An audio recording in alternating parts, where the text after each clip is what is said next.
düşünmə vaxtı, gözləmə vaxtı verməklə, sonra riskdən qorxmamaq, risk götürmək lazım olduğunu deməklə, sonra şagirdlərə tərif demək, yəni fəaliyyətinə yönəlik tərif demək, ağlına, zəkasına deyil, hələ ki sözündən istifadə etmək, yəni hələ bacarmırsan, bacaracaqsan.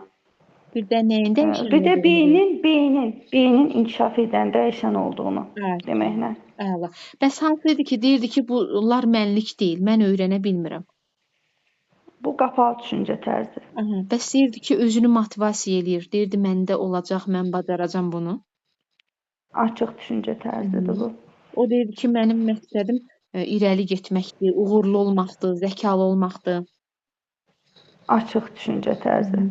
Bəs deyirdi ki, yalnız mən bir fənni qavraya bilirəm, bir fənn mənlikdir. Qapalı. Bəs hansı tipi idi ki, deyirdi ki, heç bir üsul mənə işləmir.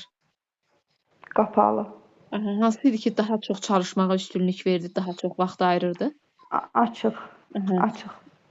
Bəs mental olaraq özünü bloklayırdı hansı? Qapalı düşüncə tərzi olanlar. Bəs deyirdi ki, israrla davam edəcəm. Açıq düşüncə tərzi olanlar. Yardıma ehtiyac duyurdu, nə olsun, kimsə mənə kömək etsin deyirdi. Açıq. Açıq. Bütün yardımları rədd edirdi bəs? Qapalı.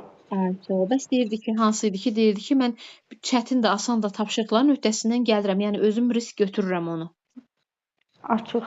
Daha çox cəhd edən? Açıq. Sonra deyirdi ki, çətinlikləri sevmir. Qapalı. Sonra dedim ki, təslim olmağı sevmir. Açıq. Məşhur söz, hələ ki bacarmıram.